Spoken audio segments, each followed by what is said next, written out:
Welcome to the Big Movement Podcast. If you're ready to create results and make huge strides in your business, finances, personal development, and health, then you're in the right place. Pushing past excuses and powering through procrastination can be a challenge alone. Here, you'll get the support, tools, and knowledge you need to get to the level you desire in your business and life. Let's get started with your host, Byron Ingram.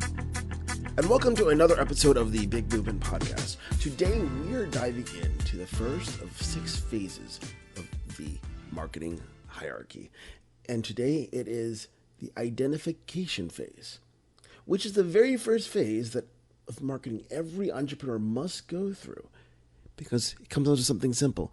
If you don't know who you're marketing to, you're never going to achieve the results that you're looking for, because you want to know who exactly is your ideal client. Because think about it.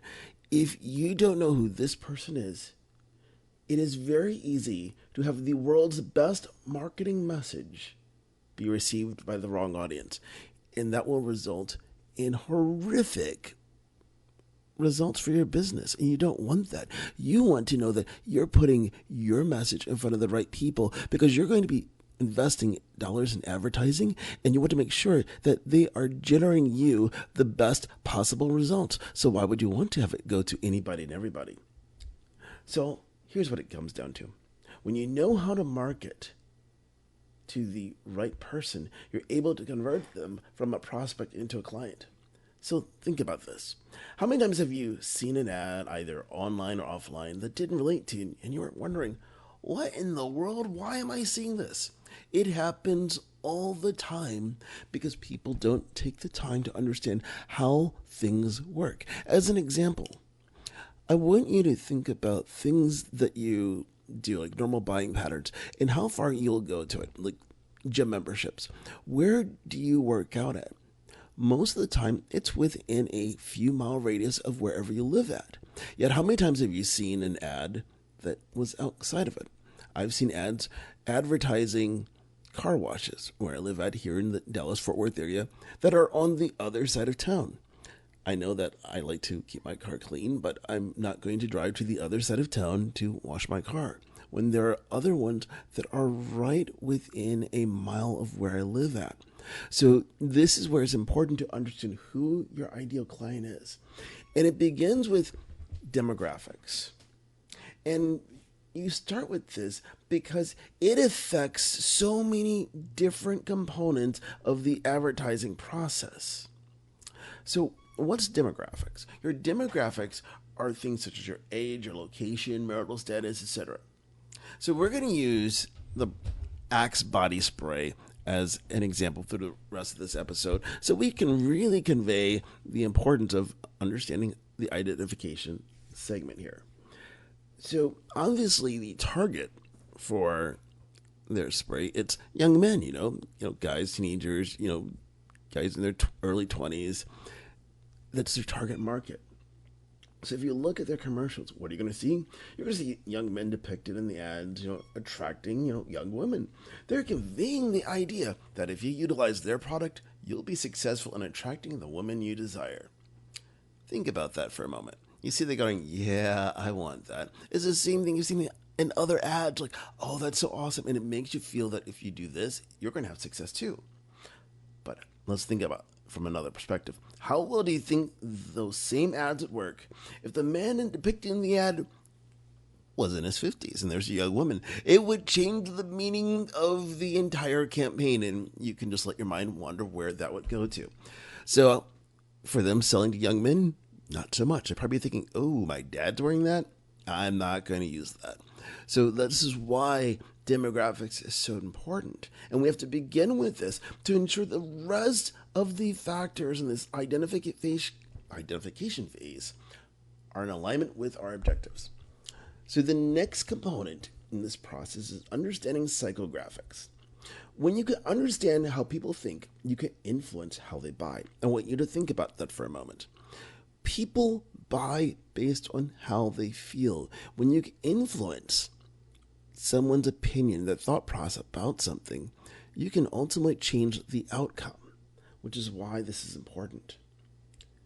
Because people buy on those emotions. So when you can understand how to get somebody's blood pumping, you can understand what keeps them up at night, what motivates them, what excites them, you can change the outcome.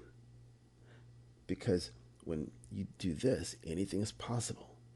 So when you're going through this process, you want to keep in mind, what are the emotions people feel when they're buying your product? Because if you can trigger this, then you're able to influence that buying process, like I've been saying here.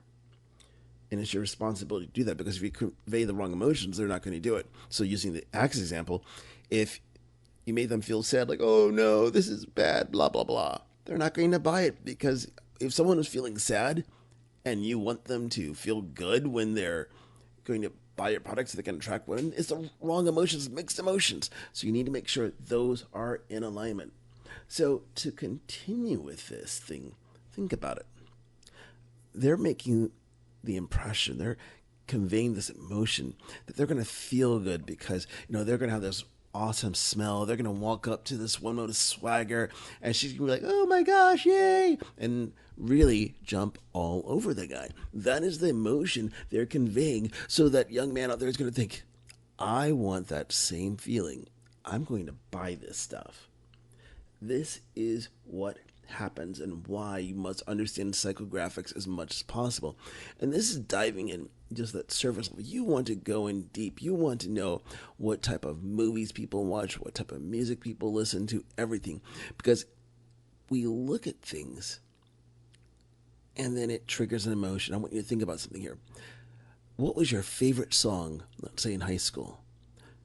What are some songs out there that just get your blood pumping? Some songs that make you feel like, oh, that make you feel tender. Or the list goes on of how music can make you feel.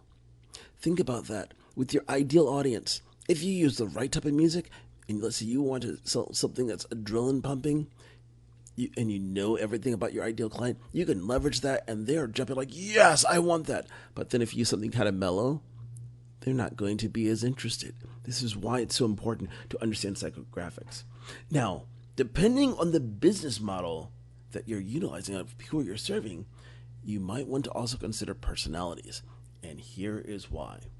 It's about people that you resonate with. Because realistically, there's going to be some people in life you're going to gel with right away, and others you're like thinking, I cannot get out of the room fast enough because of how they make you feel. Think about the personalities of your closest friends, the people you spend the most time around. You want to focus on, if your ideal client, being like that, because you want to be around them all the time. You're going to be on the phone with them. You're going to be meeting with them. You want to know that it is an amazing experience instead of like, crap. So here's another way of looking at it. If you look down at your caller ID on your phone and you see someone's number, you're thinking, oh man, your day is shot because you're going to be talking to that person. Probably not your ideal client. So you want to be looking for like, yes, this person, I want to talk to them. We're going to have a great time. You want to focus around those types of people. So let's dive in just a little bit further. Think about the people that you're attracted to. Who are they? What personalities? What are those little nuances that just make them feel excited about being around you? You're looking forward to it. Identify everything as possible. But realistically, though, to get the most benefit about understanding personalities, you're going to read up on it. So you search on my website here, byroninger.com, look up disc profile, and you're going to find some posts that talk about in detail more about these different personality types that will benefit you in this process. So the one thing I want you to take away from this episode is that every business must have an ideal client to market to. So if you're having trouble visualizing this, and I've used this example on different occasions, I want you to visualize the following. Just close your eyes for a moment. Unless you're driving, then please do not close your eyes because that's just not a good thing to do. I want you to imagine you're on a nonstop flight from New York to Sydney, Australia. It's like a long 18-hour plus flight. And you've been assigned the infamous middle seat. So, there's that much like, oh man, the middle seat. Because who likes to be in the middle seat? There's some people that love it. I can tell you I would not want to be in the middle seat, but let's just go with this. But now you have a choice. You can let the airline decide who they want to sit to the left of you and to the right of you. And whoever's there, They're there the entire flight. There's no complaining. You cannot change it.